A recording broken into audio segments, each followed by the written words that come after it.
Hello students, সবাই কেমন আছো? আমি তো খুব ভালো আছি। আর তোমাদের এই নতুন সেগমেন্ট 12টা বাজার আগে 12টা PYQs কেমন লাগছে সেটা কিন্তু অতি অবশ্যই জানিও। আর তার সঙ্গে যে নতুন এন্টারটেইনিং সেগমেন্টটা এসপি ফর স্টুডেন্টসের ইউটিউব চ্যানেলের পর্দায় শুরু হয়েছে সেটা দেখেছো তো? Spoken English with Julie and baby, সেটাও কেমন লাগছে সেটা কিন্তু অবশ্যই জানিও। ওয়েল, Day-10 12টা বাজার আগে 12টা PYQs প্রতিদিনে তোমাদের সকলকে স্বাগত জানাই আমি এসপি ম্যাম। অ্যান্ড আজকে আমরা ব্যাংক প্রিভিয়াস ইয়ার কোয়েশ্চেন্সের কিছু স্পটিং এরর্স করব, যেগুলো খুবই রিপিটেটিভ সেন্টেন্সেস এবং তার সঙ্গে থাকবে কিছু এক্সেপশনাল সেন্টেন্সেস। তো চলে আসা যাক আজকের প্রথম সেন্টেন্সে। দেখা যাক আজকের প্রথম সেন্টেন্স কি রয়েছে। United Bank of India clerk এক্সামের একটা ভীষণ important question. One solution is to avoid the impasse altogether by taking a slightly different route. আরেকবার পড়ছি। One solution is to avoid the impasse altogether by taking a slightly different route. বুঝতেই পারছো কোন পার্টের error রয়েছে। আমাদেরকে মানে বোঝার কোনো অসুবিধাই হবে না, জাস্ট সেন্টেন্সের ফার্স্ট 2-3টে ওয়ার্ড বলেই বুঝে যাবো। So the error is in part 1, কারণ এখানে 1 বলে দেওয়া হয়েছে, 1 মতলব একটা, তার সঙ্গে আবার এস, তো এস তো হবেই না। সো আনসার উইল বি বা correct option is one solution is to avoid the impasse altogether by taking a slightly different route. বেশ সোজা ছিল, কিন্তু সবসময় যে কম্পিটিটিভ এক্সাম মানে কমপ্লিকেটেড মানে বড় সড়ো উল্টোপাল্টা কোয়েশ্চেন আসবে তার কিন্তু কোনো মানেই নেই। চলে যাচ্ছি এবার নেক্সট সেন্টেন্সে। এলাহাবাদ ব্যাংক ক্লার্ক এক্সামের একটা question. The company has appointed consultants to help them increase its revenue and improve its financial position. আরেকবার পড়বো। The company has appointed consultants to help them increase its revenue and improve its financial position. যে কথাটা আমি তোমাদেরকে বারবার বলি যে whenever you are facing any type of any sentence, সেই সেন্টেন্সটাকে বারবার করে অ্যাটলিস্ট 3বার করে পড়া চাই, না হলে কিন্তু আমাদের পুরো মানে বুঝতেই পারবো না এবং ভীষণ ম্যাসাকার বড় বড় ভুল হবে। সো এবার তাহলে সেন্টেন্সটা পড়ি। The company has appointed consultants to help them, তাহলে পার্ট 2তে ভুল রয়েছে।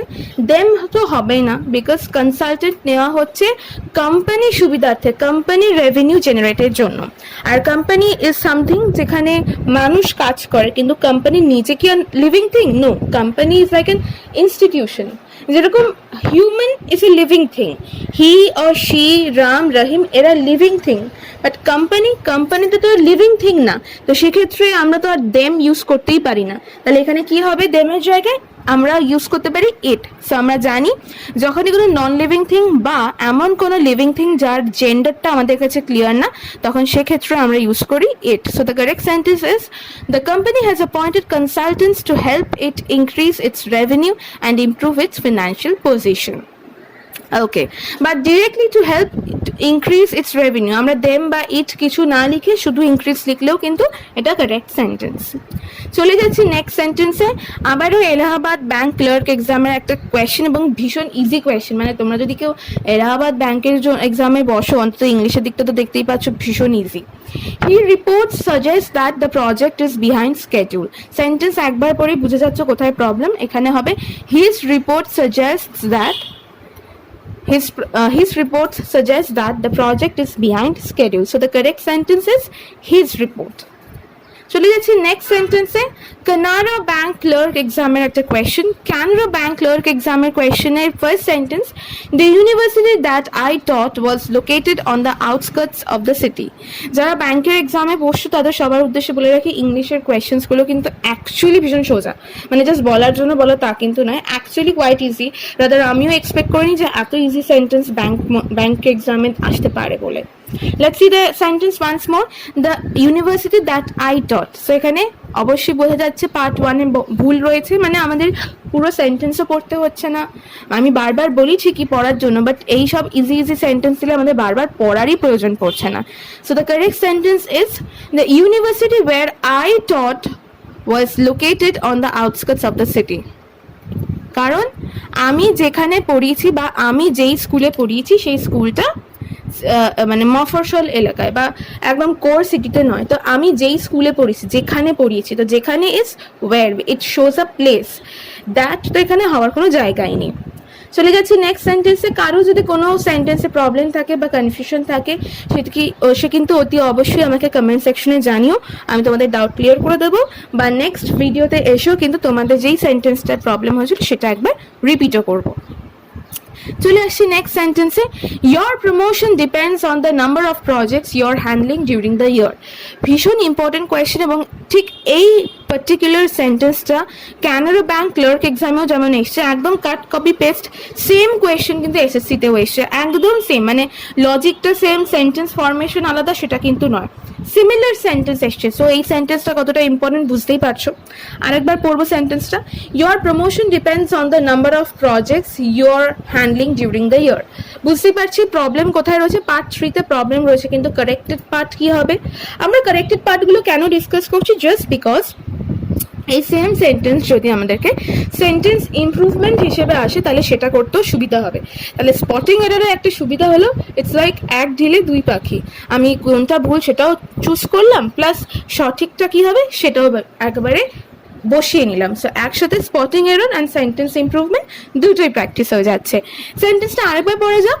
Your promotion depends on the number of projects you're handling during the year. So the correct sentence will be your promotion depends on the number of projects you handle during the year.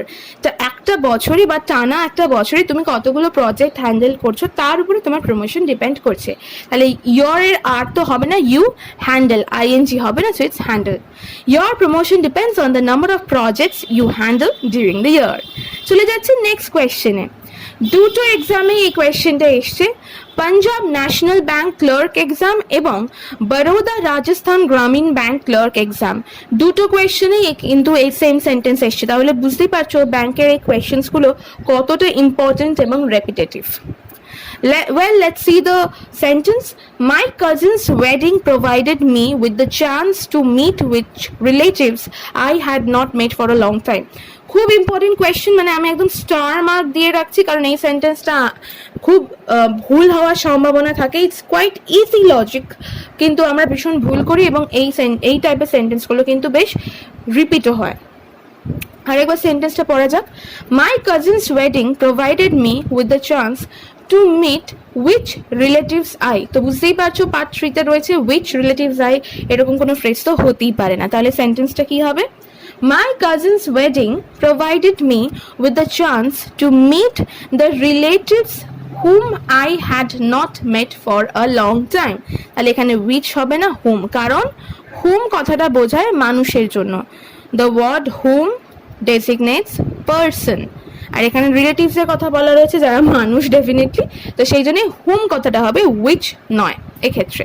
So the sentence will be my cousin's wedding provided me with the chance to meet the relatives whom I had not met. তাহলে relatives এর আগে হবে the relatives whom I had not met, এই হুমটা কিন্তু relatives এর পরে হবে।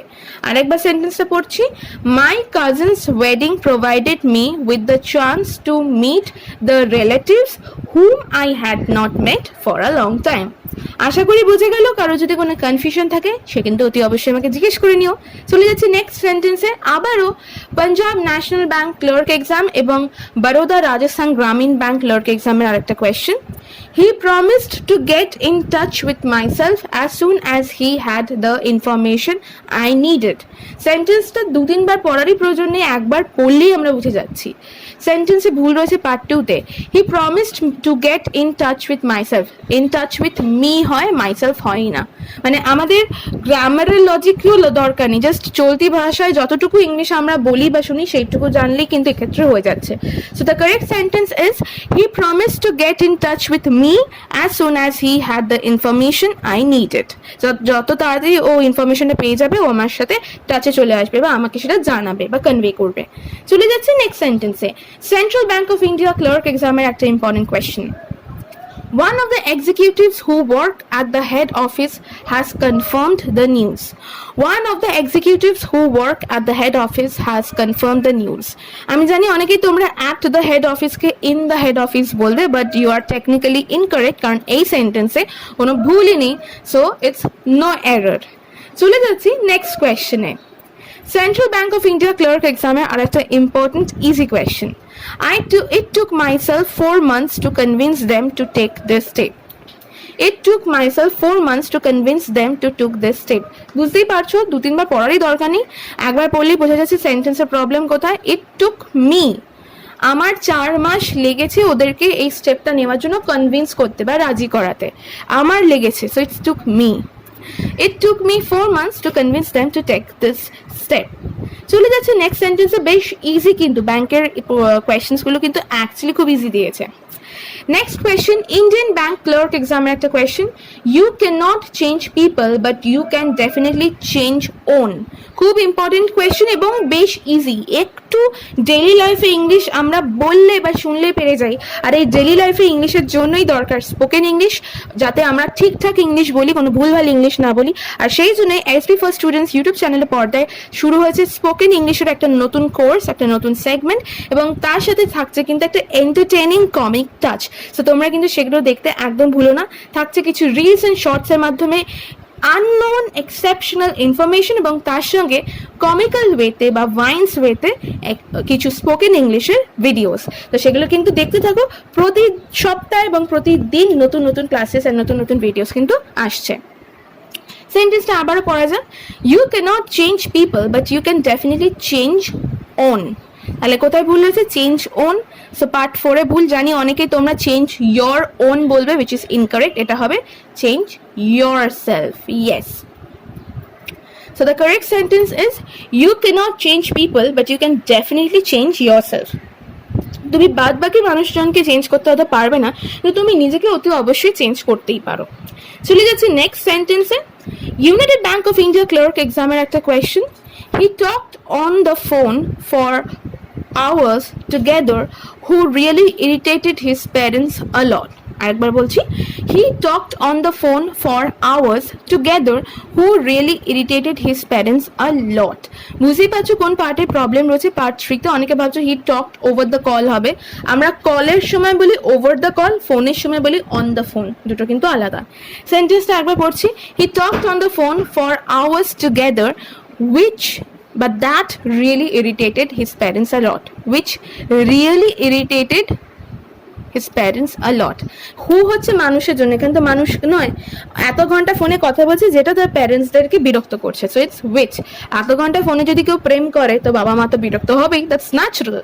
তাহলে সেন্টেন্সটা আরেকবার পড়া যাক, he talked on the phone for hours together which really irritated his parents a lot. খুব সোজা ছিল কিন্তু এটা। ফাইনালি চলে আসছি 12টা বাজার আগে 12টা PYQs, প্রতিদিন ডে 10-এর 12 নম্বর এক্সেপশনাল PYQ, যেটাতে আমরা কিন্তু প্রায়শই খুব ভুল করে থাকি, বা এই সেন্টেন্সটাতে কিন্তু ভীষণ ভুল করি। So Union Bank of India clerk এক্সামের সেন্টেন্স এটা, the company has decided to sell half of its shares to a Chinese firm. The company has decided to sell half of its shares to a Chinese firm. আচ্ছা, তাহলে এখানে কি বলা হচ্ছে? Basically বলা হচ্ছে যে কোম্পানি ডিসাইড করেছে যে নিজের বা কোম্পানির হাফ শেয়ার একটা চাইনিজ ফার্মে দিয়ে দেবে। আমি জানি তোমরা অনেকেই ভাবছো শেয়ারস তো কাউন্ট হবে না, প্রচুর শেয়ার আনকাউন্টেবল, সো এটা শেয়ার হবে, but you are absolutely incorrect. হয়তো স্পটিং এররের দিক থেকে তুমি কারেক্ট, যে 3 নম্বরে বলছো ভুল আছে, সেটা হয়তো ঠিক, কিন্তু ভুলটা তুমি ঠিকভাবে চুজ করতে পারোনি। শেয়ারসে প্রবলেম নেই, প্রবলেম হচ্ছে ite, it will be its, কারণ possessive pronoun. So the correct sentence is the company has decided to sell half of its shares to a Chinese firm. Company নিজস্ব শেয়ারের হাফ সেটা Chinese একটা ফার্মকে বিক্রি করে দিতে চায়। তো it হবে না, it will be it'(s). Its shares to a Chinese firm. So that's all for today. Day 10, 12টা বাজার আগে 12টা PYQs প্রতিদিন এখানেই শেষ হচ্ছে। দেখা হচ্ছে কালকে আরো 12খানা PYQ অন্য কোনো এক্সাম নিয়ে। Thank you. Till then, study hard and stay good. Bye.